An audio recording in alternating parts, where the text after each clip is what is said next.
है toxicity test.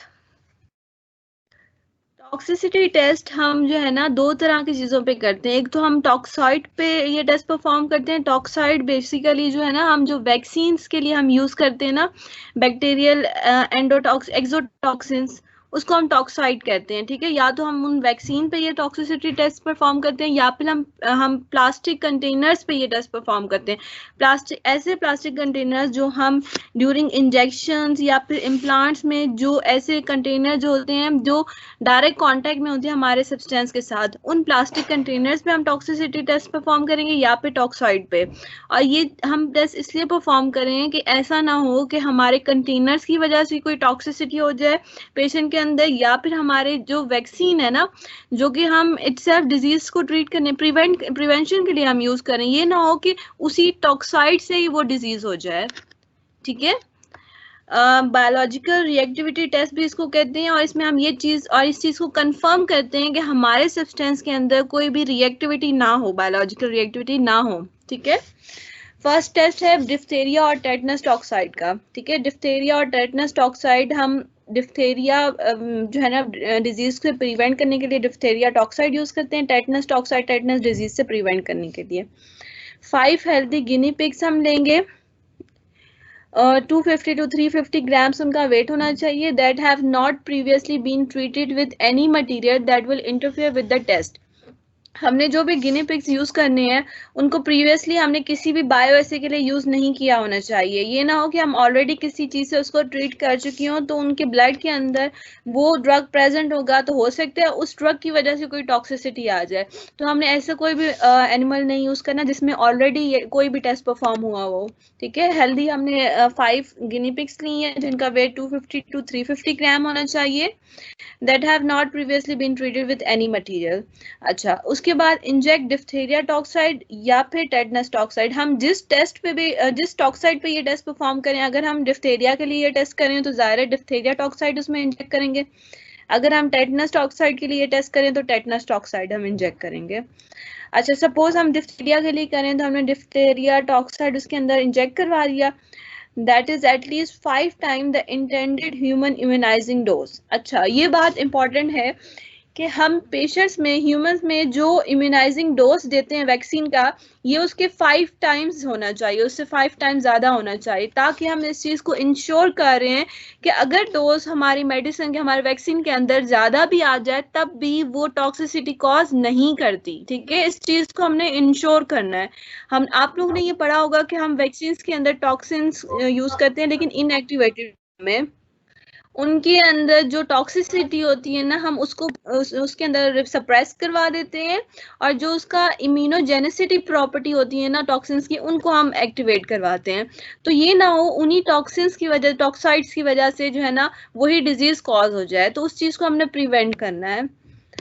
If within 42 days of the injection any of the animals show signs of that disease or dies from diphtheria, toxemia or tetanus, the vaccine does not comply with the test। इसका मतलब ये है, सबसे पहले आपने गिनी pigs लिए, healthy 5 गिनी pigs लिए, उसके बाद आपने उनके अंदर डिप्थेरिया या फिर टेटनस टॉक्साइड इंजेक्ट किया। उसके बाद आपने क्या करना है, 42 डेज तक उसको चेक करना है कि उस एनिमल मॉडल के अंदर कोई भी सिम्टम आ रहा है उस डिजीज का। ठीक है, टेटनस में जैसे लॉक जावा हो जाता है तो टेटनस अकड़ना हो जाता है, तो वो चीज उसके अंदर सिम्टम्स आ रहे हैं, या फिर कोई भी एनिमल उन सिम्टम्स की वजह से, उन डिजीज की वजह से अगर उसकी डेथ हो जाती है ना, तो इसका मतलब ये है कि हमारी जो वैक्सीन है ना वो टेस्ट के साथ कंप्लाई नहीं कर रही, और हम ऐसी वैक्सीन को यूज नहीं करेंगे क्योंकि इस वैक्सीन की वजह से टॉक्सिसिटी आ रही है। ठीक है, किसी एक भी एनिमल में अगर ये चीज हो रही है, सिम्टम्स आ रहे हैं या फिर उसकी डेथ हो जाती है, तो फिर हम उस वैक्सीन को यूज नहीं करेंगे। ठीक है, लेकिन अगर किसी एक एनिमल की जो है ना डेथ हो जाती है, लेकिन हमें रीजन नहीं पता, मतलब नॉन स्पेसिफिक कॉज है, वो टेटनस या डिप्थेरिया की वजह से उसकी डेथ नहीं हुई। ठीक है, इसका मतलब ये है कि उसमें ऐसे सिम्टम्स नहीं आए जो कि टेटनस में होते हैं या डिप्थेरिया में आते हैं, लेकिन फिर भी उसकी डेथ हो गई है। फिर हम क्या करेंगे, हम रिपीट द टेस्ट करेंगे, जितना भी हमने ऊपर टेस्ट किया ना 5 एनिमल पे, दोबारा इसको रिपीट करेंगे। रिपीट करने के बाद भी if more than 1 animals dies in the second test, the vaccine does not comply with the test. अच्छा ठीक है, उसके बाद रिपीट करने के बाद भी एक से ज्यादा अगर एनिमल के अंदर जो है ना इस तरह से डेथ हो, ये नॉन स्पेसिफिक कॉजेज की वजह से, तो फिर हम दोबारा यही कहेंगे कि हमारी जो वैक्सीन है ना वो टेस्ट के मुताबिक नहीं है। ठीक है, मैं इसको रिपीट कर देती हूँ कि विद इन 42 डेज तक हमने ये चेक करना है कि एनिमल के अंदर कोई सिम्टम्स तो नहीं आ रहा डिप्थेरिया का या टेटनस का, और इसकी वजह से उसकी डेथ तो नहीं हो रही। अगर जो है ना ये सिम्टम या डेथ हो रही है डिप्थेरिया और टेटनस की वजह से, तो सीधी सीधी बात है कि हम टेस्ट को रिजेक्ट कर देंगे, वैक्सीन को रिजेक्ट कर देंगे। इसके अलावा अगर मोर देन वन एनिमल्स के अंदर नॉन स्पेसिफिक कॉजेज की वजह से उसके अंदर डेथ हो रही है, ठीक है, टेटनस या डिप्थेरिया के अलावा अगर कोई कॉज है और स्पेसिफिक कॉज नहीं है, तो फिर हम टेस्ट को रिपीट करेंगे।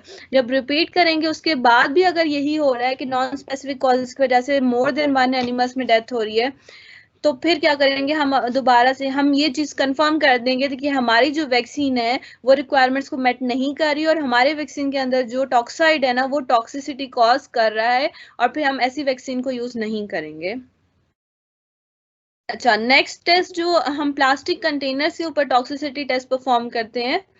Following tests are designed to determine the biological response to elastomers, plastics and other polymeric materials.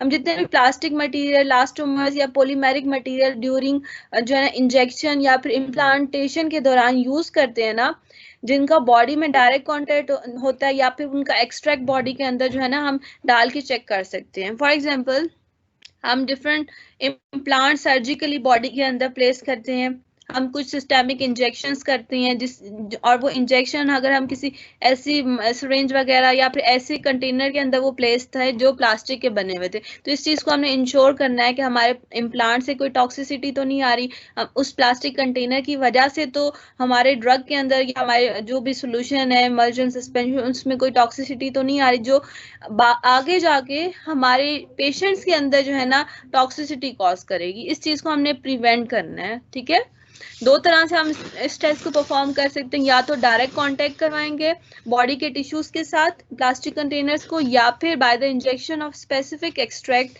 Prepared from the material under test. हमारा जो भी टेस्ट सैंपल है ना, जैसे फॉर एग्जांपल प्लास्टिक कंटेनर का हम एक्सट्रैक्ट बनाते हैं स्पेसिफिक सॉल्वेंट्स के अंदर, और फिर उस एक्सट्रैक्ट को हम जो है ना इंजेक्ट करवाते हैं बॉडी के अंदर। ठीक है, दो तरह से हम करेंगे, सिस्टेमिक इंजेक्शन टेस्ट है, इंट्राक्यूटेनियस टेस्ट है और इम्प्लांटेशन टेस्ट है। फर्स्ट टू तो इंजेक्शन वाले हैं, तो जाहिर है इसमें एक्सट्रैक्ट हम यूज करते हैं। जो लास्ट वन है इम्प्लांटेशन टेस्ट, इसमें डायरेक्ट कांटेक्ट होता है, हम इम्प्लांट को बॉडी के अंदर डायरेक्टली विद टिश्यू के साथ उसको कांटेक्ट करवाते हैं और फिर उसके अंदर टॉक्सिसिटी चेक करते हैं।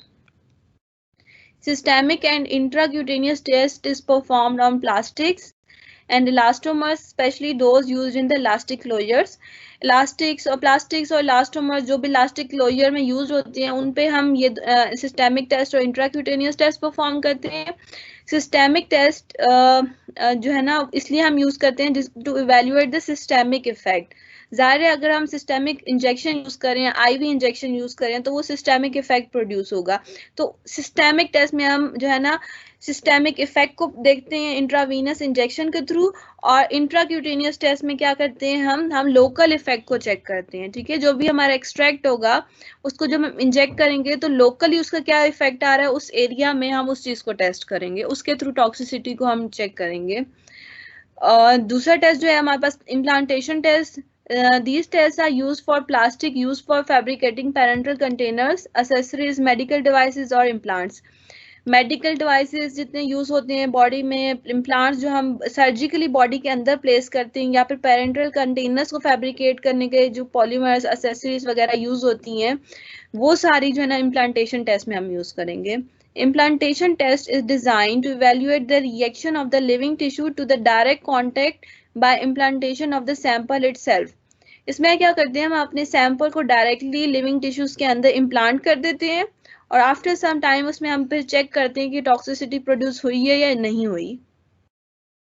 अच्छा, एक चीज आप लोगों ने यहाँ पे नोट करनी है कि हमने जो भी टेस्ट परफॉर्म करना है ना उसमें हमने एक तो अपना सैंपल डालना है, और दूसरा हमने यहाँ पे स्टैंडर्ड जो है ना अपना प्लेसिबो रखना है। प्लेसिबो का मतलब ये है कि हमारे एक सैंपल होगा और दूसरे में हमारे पास ब्लैंक सोल्यूशन होगा। ब्लैंक सोल्यूशन या फिर प्लेसिबो का मतलब ये होता है कि उसमें जो हमारा कंसर्न ड्रग है या फिर टॉक्साइड है या प्लास्टिक कंटेनर जो भी चीज होती है ना वो प्रेजेंट नहीं होती।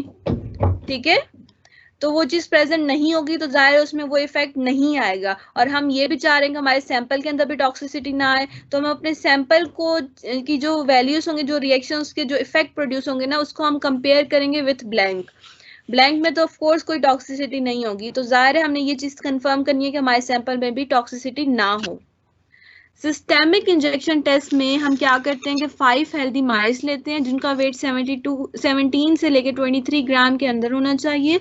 Prepare the extract according to the monograph. Monograph के अकॉर्डिंग आपने जो है ना अपने प्लास्टिक कंटेनर्स का एक्सट्रैक्ट बनाना है। कौन सा सॉल्वेंट यूज करेंगे वो जो है ना वो लिखा होगा मोनोग्राफ में, जो भी स्पेसिफाइड होगा ना। अगर खास किस्म के प्लास्टिक के लिए यही वाला नॉर्मल लाइन यूज करना है या फिर कॉटन सीड ऑयल यूज करना है, जो भी वहां पे लिखा मेंशन होगा मोनोग्राफ में, हमने वही सैंपल वही सॉल्वेंट यूज करना है। उसके बाद हमने अपने एक्सट्रैक्ट को जो है ना इंट्रावीनियसली जो है ना इंजेक्ट करवाना है।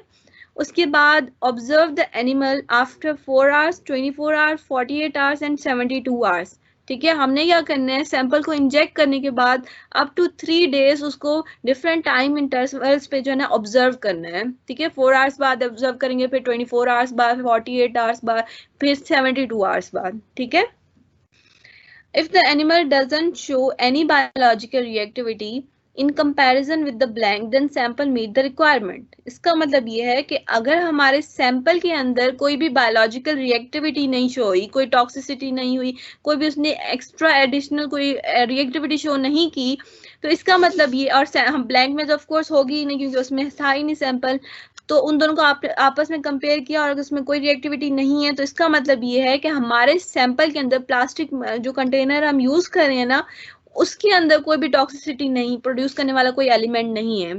ठीक है, हम उस प्लास्टिक कंटेनर को हम यूज कर सकते हैं फॉर पेरेंटल प्रोडक्ट्स या फिर इम्प्लांटेशन के लिए। ठीक है, if any one of the mice die or show symptoms, repeat with 10 more mice. None should show symptoms। अच्छा, अगर किसी भी माइस के अंदर सिम्टम्स प्रोड्यूस हो रहे हैं या फिर उसकी डेथ हो जाती है, तो फिर क्या करना है, हमने 10 मोर माइस पे यही एक्सपेरिमेंट रिपीट करना है। रिपीट करने के बाद जो हमारे पास माइस है उनमें किसी पे भी कोई भी सिम्टम शो नहीं होना चाहिए। If 2 or more die or other biological response is shown then the test fail. अगर इनमें से 2 या 2 से ज्यादा जो है ना माइस की डेथ हो जाती है या फिर बायोलॉजिकल रिस्पॉन्स प्रोड्यूस करते हैं, तो इसका मतलब ये है कि हमारा जो प्लास्टिक कंटेनर का जो एक्सट्रैक्ट था, जो हमारा सैंपल है, वो हमारी रिक्वायरमेंट को मीट नहीं कर रहा, तो फिर हम ऐसे सैंपल्स को जो है ना यूज नहीं करेंगे क्योंकि हमारा टेस्ट फेल हो गया है। नेक्स्ट है हमारे पास इंट्राक्यूटेनियस टेस्ट।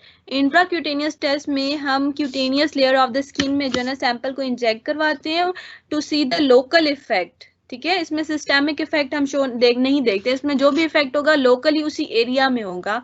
हम 5 थिन फर रैबिट्स लेंगे। ठीक है, remove the year from a selected skin area. ठीक है, जिस भी एरिया पे हमने जो है ना सैंपल को अप्लाई करना है वहां से हेयर रिमूव कर देंगे रैबिट्स की, and wash with alcohol and avoid mechanical irritation and trauma. उस एरिया को अल्कोहल से वॉश करेंगे और मैकेनिकल इरिटेशन या ट्रॉमा से प्रिवेंट करवाएंगे रैबिट्स को, जिसकी वजह से कोई हमारे रिजल्ट में वेरिएशन ना आए। ठीक है, 2 different parts of the rabbits body can be use in a single study. अच्छा, लोकल इफेक्ट चेक करने का फायदा हमें ये है कि हम एक ही रैबिट के डिफरेंट 2 साइड्स हम यूज कर सकते हैं एट द सेम टाइम। इसका मतलब ये है कि हम तो लोकल इफेक्ट चेक कर रहे हैं, जब हम सैंपल को इंजेक्ट करवाएंगे तो जाहिर सिर्फ उसी एरिया में या इन्फ्लेमेशन, रेडनेस वगैरह कुछ भी होगी, उसके अलावा किसी भी एरिया में उसका कोई इफेक्ट नहीं होगा। तो एट द सेम टाइम हम अपने सैंपल को भी और अपने प्लेसिबो जो हमारा ब्लैंक है उसको भी at the same time different parts of the same rabbit हम जो है ना इंजेक्ट कर सकते हैं। ठीक है, sample and blank is injected and erythema and edema is observed at 4 hours, 24 hours, 48 hours and 72 hours। हमने अपने सैंपल और ब्लैंक को इंजेक्ट करना है, उसके बाद हमने up to 3 days at different time intervals हमने चेक करना है कि उस एरिया में, लोकलाइज्ड एरिया में कहीं एरिथमा तो नहीं हो रहा, उसमें कोई रेडनेस तो नहीं आ रही, या फिर एडिमा तो नहीं हो रहा, वो उस एरिया में कोई इन्फ्लेमेशन वगैरह तो नहीं हो रही। इस चीज को हमने चेक करना है। ठीक है, पहले दिन हमने 4 आवर्स के बाद किया है, फिर 24 आवर्स, फिर 2 दिन बाद 48 आवर्स बाद, या फिर 3 दिन बाद 72 आवर्स के बाद उसको चेक करना है। If any at any observation period the average reaction erythema to edema to the sample is greater than the blank, repeat the experiment on 10 more rabbits. किसी भी ऑब्जर्वेशन पीरियड पे अगर हमारे सैंपल के अंदर इरिथमा एडिमा वगैरह हो रहे हैं, रिएक्शंस कॉज हो रही है और which is greater than the blank, तो फिर हम अपना एक्सपेरिमेंट रिपीट करेंगे 10 मोर रैबिट्स को, ठीक है.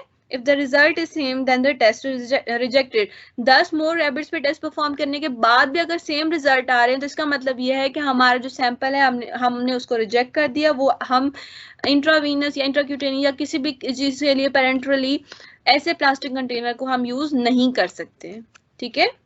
अब यहाँ पे जो है ना हम सैंपल से कंपेयर क्यों कर रहे हैं, हम ये भी तो उससे प्लेसिबो से क्यों कंपेयर कर रहे हैं. हम ये भी तो देख सकते हैं कि एडिमा एरिथमा ना हो तो इसका मतलब ये है कि इसमें कोई भी रिएक्शन नहीं हुआ. हम इसलिए कंपेयर कर रहे हैं कि हो सकता है कुछ रेडनेस प्लेसिबो और जो जिसको हम ब्लैंक कह रहे हैं उसके अंदर भी हो, ठीक है. कुछ रेडनेस या एडिमा इंजेक्शन लगाने की वजह से भी हो सकती है, ठीक है. दैट डजंट मीन कि उसमें टॉक्सिसिटी हो रही है. तो उस चीज को हमने कंपेयर करना है कि वो जितनी भी रेडनेस हो रही है वो ब्लैंक में भी अगर है तो हम उसको जो है ना ये कंसिडर नहीं करेंगे कि ये टॉक्सिसिटी की वजह से हुई है. इस वजह से ब्लैंक लेना बहुत जरूरी है. नेक्स्ट टेस्ट है हमारे पास implantation test. To health implantation test में हम बेसिकली इम्प्लांट्स या मेडिकल डिवाइसेस जो हम बॉडी के अंदर डायरेक्ट कांटेक्ट के थ्रू हम यूज करते हैं नॉर्मली, उन्हीं को इम्प्लांटेशन टेस्ट के थ्रू हम चेक करेंगे क्योंकि जाहिर है उन्होंने तो डायरेक्ट कांटेक्ट करना. तो हेल्दी रैबिट्स हम यूज करेंगे. Sample and control is administered as implants in the paravertebral muscles on each side at specific length. हमारे जो है ना ये एक पैरावर्टिबल मसल्स हैं, ये जंक्शन होता है between the skull and the ribs, ठीक है. बॉडी में स्कल और रिब्स के दरमियान ये पैरावर्टिबल मसल्स का रीजन होता है. यहाँ पे हमने अपने जो है ना इम्प्लांट्स को जो है ना यहाँ पे प्लेस करना है. यहाँ पे दोनों साइड पे इम्प्लांट्स को प्लेस करना है एट स्पेसिफिक लेंथ के ऊपर, ठीक है. अब हमने इम्प्लांट्स को तो बॉडी के अंदर प्लेस किया है तो हम इसको ऐसा नहीं है कि हम डालेंगे कि इसके अंदर कोई जो है ना टॉक्सिसिटी हुई है या नहीं हुई. अब इस चीज को हमने वेरीफाई करने के लिए उसको जो है ना एनिमल को सेक्रीफाइस करना जरूरी है, ठीक है. तो आफ्टर 7 days इम्प्लांट को एडमिनिस्टर करने के बाद हमने 1 वीक तक उसको जो है ना छोड़ दिया. उसके बाद हमने उसको चेक किया है कि sacrifice the animal and check the tissue macroscopically with magnifying lens for signs of haemorrhage, necrosis, discolouration and infections. अब हमने 7 दिन बाद उसको एनिमल को सैक्रिफाइस किया, रैबिट को सैक्रिफाइस किया. उसके बाद हमने चेक किया है कि टिश्यूज को हमने मैक्रोस्कोपिकली चेक किया है मैग्नीफाइंग लेंस के थ्रू कि कहीं भी उसके अंदर कोई ब्लीडिंग वगैरह, कोई टिश्यू डेथ हो रही है या डिस्कलरेशन हो रही है, कलर चेंज हो रहा है या फिर इन्फेक्शंस वगैरह तो नहीं हुए, ठीक है. इनमें से कोई भी चीज हो रही है तो इसका मतलब ये होता है कि हमारे सैंपल के अंदर टॉक्सिसिटी हो रही है, ठीक है. हमने इस चीज को कंपेयर करना है अपने सैंपल के रिजल्ट्स को विद द कंट्रोल. कंट्रोल हमारे पास क्या है, प्लेसिबो है, जिसके अंदर हमारा जो है ना ये प्लास्टिक कंटेनर का एक्सट्रैक्ट या इम्प्लांट मौजूद नहीं है. प्लास्टिक कंटेनर है या इम्प्लांट हम यूज करें, मेडिकल डिवाइस जो भी सैंपल के अंदर है ना वो चीज कंट्रोल के अंदर नहीं होती. हो सकता है कंट्रोल में सिवाय सॉल्वेंट के और कुछ ना हो, फॉर एग्जांपल एक्सट्रैक्ट की अगर हम बात करें, ठीक है. The requirements are set to be met if the response to the sample is similar to that of control. इसमें हमने सिंपली ये चीज चेक करनी है कि हमारे सैंपल के अंदर वही रिस्पॉन्स होना चाहिए जो कंट्रोल के अंदर है, ठीक है. थोड़ी भी अगर वेरिएशन आ रही है तो वो एक्सेप्टेबल नहीं होगी क्योंकि ये बहुत ही सेंसिटिव टेस्ट है. इसमें हम ऐसा नहीं करेंगे कि दोबारा रैबिट्स पे एक्सपेरिमेंट परफॉर्म करेंगे. अगर सिंपली इसमें कोई भी वेरिएशन आ रही है तो हम टेस्ट को रिजेक्ट कर देंगे और ऐसे इम्प्लांट्स को हम यूज नहीं करेंगे जो टॉक्सिसिटी कॉज कर रहे हैं. अच्छा, यूएसपी के मुताबिक हमारे पास different types of plastic containers होते हैं. टाइप 1 से लेके टाइप 6 तक होते हैं. अब हमने ये देखना है कि इन विवो टेस्टिंग के लिए जो हम ये प्लास्टिक कंटेनर्स यूज करते हैं उनके हमने एक्सट्रैक्ट किस चीज में बनाने, कौन से सॉल्वेंट में बनाने और कौन सी प्लास्टिक टाइप पे हमने कौन सा टेस्ट परफॉर्म करना है और उस टेस्ट के अंदर हमने कौन सा एनिमल मॉडल यूज करना है, ठीक है. फॉर एग्जांपल स्टार्ट करते हैं हम प्लास्टिक कंटेनर के टाइप 1 से, ठीक है. यहाँ लेफ्ट टू राइट आपने मूव करना है. लेफ्ट साइड पे आप देख सकते हैं प्लास्टिक की क्लासेस हैं, ठीक है, 1 से लेकर 6 तक. जो टाइप 1 है ना, प्लास्टिक की क्लास 1 है, क्लास 1 के लिए जो है ना हम ये वाला टेस्ट परफॉर्म करेंगे, सिस्टेमिक टेस्ट करेंगे इंट्रावीनस इंजेक्शन के थ्रू। दूसरा हम इसमें करेंगे इंट्राक्यूटेनियस इरिटेशन टेस्ट करेंगे रैबिट्स के अंदर, ठीक है। सिस्टेमिक वाला टेस्ट करेंगे माउस के अंदर और इंट्राक्यूटेनियस करेंगे रैबिट्स के अंदर। और इसका एक्सट्रैक्ट हम इस तरह से बनाएंगे कि यूएसपी के मुताबिक 0.9% NaCl के अंदर इसका एक्सट्रैक्ट बनाएंगे, ठीक है। प्लास्टिक कंटेनर क्लास 1 का एक्सट्रैक्ट हम बनाते हैं नॉर्मल सलाइन के अंदर और उसके लिए हम ये दोनों टेस्ट यूज करते हैं, ठीक है। क्लास 2 क्या है? प्लास्टिक कंटेनर की जो क्लास 2 है इसको हम 0.9% NaCl नॉर्मल सलाइन के अंदर भी इसका एक्सट्रैक्ट बना सकते हैं और 1:20 एथेनॉल एंड सोडियम क्लोराइड के साथ भी इसका एक्सट्रैक्ट बना सकते हैं, ठीक है। और इसमें हम यही दोनों टेस्ट दोनों यूज करेंगे, सिस्टेमिक वाला भी इंट्राक्यूटेनियस और इसी सिस्टेमिक में माउस और इंट्राक्यूटेनियस में रैबिट। क्लास 3 जो है, क्लास 3 में हम फर्स्ट 2 दोनों यूज करेंगे, नॉर्मल सलाइन वाला भी एथेनॉल और सोडियम क्लोराइड वाला भी यूज करेंगे। और जो इसमें थर्ड एक्सट्रैक्ट है ना वो ये है कि पॉलीइथाइलिन ग्लाइकोल 400 के साथ इसका हम एक्सट्रैक्ट बनाएंगे और सिस्टेमिक इफेक्ट इसमें चेक करेंगे थ्रू इंट्रापेरिटोनियल इंजेक्शन, ठीक है। इंट्रापेरिटोनियल इंजेक्शन के थ्रू सिस्टेमिक इफेक्ट चेक करेंगे। और यहाँ पे आप देख सकते हैं कि जो एक्स का साइन है ये सिर्फ फर्स्ट लाइन में, इसमें 2 नहीं है। इसका मतलब ये कि हम सिर्फ ये ऊपर वाला टेस्ट परफॉर्म करेंगे, नीचे वाला इसके अंदर नहीं करते हम, ठीक है। अगर आपसे पूछा जाए कि प्लास्टिक कंटेनर की क्लास 3 में अगर हम पैग 400 के साथ इसका एक्सट्रैक्ट बनाएं तो इस पे कौन कौन से टेस्ट परफॉर्म कर सकते हैं, तो इसमें हम सिर्फ यही वाला टेस्ट परफॉर्म करेंगे, सिस्टेमिक वाला और थ्रू इंट्रापेरिटोनियल इंजेक्शन। इसमें हम ये सेकंड वाला नहीं करते, ठीक है। सेकंड नहीं करेंगे। उसके बाद हम इसका कॉटन सीड ऑयल में भी एक्सट्रैक्ट बना सकते हैं, ठीक है। क्लास 3 का एक्सट्रैक्ट हम बनाएंगे कॉटन सीड ऑयल में और इसको अगेन हम सिर्फ सिस्टेमिक इफेक्ट के लिए चेक कर सकते हैं और इंट्रापेरिटोनियल इंजेक्शन के थ्रू ही कर सकते हैं, ठीक है। उसके बाद क्लास 4 में आ जाए। क्लास 4 में हम नॉर्मल सलाइन वाला करेंगे और इसमें दोनों सिस्टेमिक और इंट्राक्यूटेनियस दोनों हम टेस्ट मेथड यूज कर सकते हैं। उसके बाद हम एथेनॉल सोडियम क्लोराइड वाला एक्सट्रैक्ट भी इसका बना सकते हैं क्लास 4 का। इसमें भी सिस्टेमिक और इंट्राक्यूटेनियस दोनों हम यूज कर सकते हैं मेथड। इसके बाद पैग 400 में हम इसका एक्सट्रैक्ट नहीं बना सकते, ठीक है। अकॉर्डिंग टू यूएसपी हमने इसका एक्सट्रैक्ट नहीं बनाना, ठीक है। और जो जाहिर है इसका ये एक्सट्रैक्ट भी नहीं बनाना और ये दोनों मेथड भी इसके अंदर यूज नहीं होंगे। उसके बाद इसको बाईपास करते हुए पैग 400 को बाईपास करके ये आता है कॉटन सीड ऑयल में। कॉटन सीड ऑयल में इसका एक्सट्रैक्ट बना के हम ये सिस्टेमिक इफेक्ट भी चेक कर सकते हैं और इंट्राक्यूटेनियस इफेक्ट भी चेक कर सकते हैं, ठीक है। क्लास 4 के अंदर जब हम कॉटन सीड ऑयल में क्लास 4 प्लास्टिक का एक्सट्रैक्ट बनाएंगे तो हम इसके अंदर सिस्टेमिक इफेक्ट चेक करेंगे थ्रू इंट्रापेरिटोनियल इंजेक्शन और इंट्राक्यूटेनियस इफेक्ट भी चेक कर सकते हैं। इंट्राक्यूटेनियस के लिए रैबिट यूज करेंगे एनिमल और सिस्टेमिक के लिए माउस, ठीक है। इसी तरह क्लास 4 में अगर हम लास्ट में आ जाएं तो हम एक्सट्रैक्ट के अलावा क्लास 4 को हम मसल्स में इम्प्लांट के तौर पे भी यूज कर सकते हैं, ठीक है। क्लास 4 का हमें ये फायदा है कि क्लास 4 का जो है ना हम इम्प्लांट भी यूज कर सकते हैं। तो इसका मतलब ये है कि प्लास्टिक कंटेनर्स भी हम एज अ इम्प्लांट यूज कर सकते हैं, ठीक है। टाइप 4 प्लास्टिक कंटेनर इम्प्लांट में यूज करेंगे, इंट्रामस्कुलर इसको जो है ना प्लेस करेंगे मसल्स के अंदर और रैबिट हम यूज करेंगे as a animal model. 7 days के लिए जो है ना इम्प्लांट प्लेस करेंगे और हिस्टोपैथोलॉजी इसके अंदर चेक करेंगे। कोई भी चेंजेस इसमें नहीं होनी चाहिए। अगर चेंजेस आ रही हैं तो इसका मतलब ये कि हमारा कंटेनर जो है टॉक्सिसिटी कॉज कर रहा है। क्लास 5 प्लास्टिक कंटेनर्स की अगर हम बात करें तो ये हम नॉर्मल सलाइन के लिए भी यूज कर सकते हैं, एथेनॉल सोडियम क्लोराइड के लिए भी यूज कर सकते हैं, पैग 400 के लिए भी कर सकते हैं, कॉटन सीड ऑयल के लिए भी। इसमें सारे एक्सट्रैक्ट हम यूज कर सकते हैं और सारे इन मॉडल्स पे हम एक्सपेरिमेंट परफॉर्म कर सकते हैं, लेकिन हम इसका इम्प्लांट नहीं बना सकते, ठीक है। It is not use for implant. Class 6 की अगर हम बात करें तो क्लास 6 में हम सारे एक्सट्रैक्ट बना सकते हैं, सोडियम क्लोराइड में भी, इसमें नॉर्मल सलाइन में एथेनॉल सोडियम क्लोराइड के कॉम्बिनेशन में उसकी रेशो के साथ भी यूज कर सकते हैं, पैग 400 में भी, कॉटन सीड ऑयल के साथ भी, और इसका हम मसल इम्प्लांट भी बना सकते हैं, ठीक है। तो प्लास्टिक कंटेनर्स में से क्लास 4 और क्लास 6 ऐसे कंटेनर्स हैं जिनका हम मसल इम्प्लांट भी बना सकते हैं।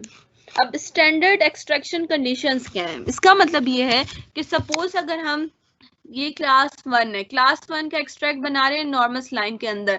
तो नॉर्मल लाइन के अंदर हमने कौन सी कंडीशंस में उसको रखना है ताकि हमारे पास स्टैंडर्ड एक्सट्रैक्शन कंडीशंस ऑब्टेन्ड हो, मैक्सिमम एक्सट्रैक्ट ऑब्टेन्ड हो। उसकी कंडीशन ये है कि या तो हम उसको 50 डिग्री सेल्सियस टेम्परेचर पे एक्सट्रैक्ट करेंगे फॉर 72 आवर्स, ठीक है। 3 दिन तक हम अगर 50 डिग्री सेल्सियस पे उसकी एक्सट्रैक्शन करें तो हमारे पास परफेक्ट एक्सट्रैक्शन होगी। या फिर हम 70 डिग्री सेल्सियस पे 24 आवर्स तक कर सकते हैं, या फिर 121 डिग्री सेल्सियस पे 1 आवर तक उसकी एक्सट्रैक्शन कर सकते हैं। तो जैसे जैसे हम टेम्परेचर बढ़ाएंगे ना, हम उसका टाइम कम कर देंगे। तो इस तरह जो है ना स्टैंडर्ड एक्सट्रैक्शन कंडीशंस को हम मेंटेन कर सकते हैं। USP class plastic designation. अच्छा, अब कौन सी क्लास को जो है ना हमने कौन से एरिया में प्लेस करना है, हमने वो चीज देखनी है। अगर सरफेस डिवाइसेस हैं, सरफेस डिवाइसेस का मतलब ये है कि अगर हम स्किन के ऊपर प्लेस कर रहे हैं, म्यूकोजल सरफेस के साथ कर रहे हैं, या फिर कॉम्प्रोमाइज सरफेसेस हैं, तो उनके लिए हम कौन सी क्लास ऑफ प्लास्टिक यूज करेंगे। स्किन के अंदर अगर लिमिटेड यूज है तो क्लास 1 है, प्रोलॉन्ग के लिए भी क्लास 2 है, परमानेंट जो है ना उसके लिए यूज के लिए भी क्लास 1 ही यूज करेंगे, ठीक है। तो स्किन के लिए हम क्लास 1 यूज कर सकते हैं इजीली। म्यूकोजल सरफेसेस हैं तो उसमें अगर लिमिटेड यूज है तो क्लास 1 यूज करेंगे, प्रोलॉन्ग टाइम के लिए अगर हमने यूज करना है तो हम क्लास 3 यूज करेंगे, और परमानेंट अगर हमने प्लेस करना है तो क्लास 5 हम यूज करेंगे। कॉम्प्रोमाइज सरफेसेस हैं तो उसमें लिमिटेड यूज के लिए क्लास 3 करेंगे, प्रोलॉन्ग यूज के लिए क्लास 5, और अगर परमानेंट यूज करना है हमने प्लास्टिक कंटेनर का तो क्लास 6 यूज करेंगे। इसके अलावा एक्सटर्नल कम्युनिकेशन डिवाइसेस में हमारे पास जितने भी, अगर हमारे पास कम्युनिकेशन अगर बोन के थ्रू कम्युनिकेशन हो रही है, टिश्यूज के थ्रू हो रही है, ब्लड के थ्रू हो रही है, तो उसमें हम कौन कौन से टाइप्स यूज करेंगे प्लास्टिक कंटेनर्स के। ब्लड पाथ, इनडायरेक्टली अगर हम ब्लड पाथ के थ्रू उसको यूज कर रहे हैं, लिमिटेड यूज के लिए क्लास 4 है, प्रोलॉन्ग के लिए क्लास 5 है, और परमानेंट यूज के लिए क्लास 6 यूज करेंगे। टिश्यू, बोन और डेंटिन कम्युनिकेटिंग के लिए हम लिमिटेड यूज के लिए क्लास 4 करते हैं, प्रोलॉन्ग अगर यूज करना है तो क्लास 6, और परमानेंट के लिए भी क्लास 6। आप यहाँ पे देखेंगे कि जितने भी परमानेंट यूज वाली चीजें उसमें हम क्लास 5 या क्लास 6 की ही बात करें, क्योंकि क्लास 6 और क्लास 5 हमने या क्लास 4 जो है ना वो अच्छी क्वालिटी के होते हैं और उसमें डैमेज कम कॉज होते हैं। इवन क्लास 6 और क्लास 4 तो जो है ना हमने इम्प्लांट के लिए भी यूज किया है, तो जाहिर है अगर हम इम्प्लांट के लिए 6 और 4 यूज कर रहे हैं तो इसका मतलब 100% यही है कि वो इतनी उनकी क्वालिटी ऐसी होती है कि वो डायरेक्ट कांटेक्ट होते हैं टिश्यूज के साथ, फिर भी टॉक्सिसिटी कॉज नहीं करते, ठीक है। सर्कुलेटिंग ब्लड के अंदर अगर हम यूज कर रहे हैं तो फिर लिमिटेड यूज के लिए यूएसपी क्लास 4 यूज करेंगे, प्रोलॉन्ग के लिए क्लास 6 और परमानेंट के लिए भी क्लास 6 यूज करेंगे। इम्प्लांट डिवाइसेस के लिए, ऑल डिवाइसेस के लिए क्लास 6 यूज करेंगे, ठीक है। तो ये था हमारे पास टॉक्सिसिटी टेस्ट, ठीक है। टॉक्सिसिटी टेस्ट हमने प्लास्टिक कंटेनर से भी परफॉर्म करनी है, और वैक्सीन टॉक्साइड्स जो है ना उन पे भी हम ये टॉक्सिसिटी टेस्ट परफॉर्म कर सकते हैं। यहाँ तक आप लोगों का कोई क्वेश्चन हो?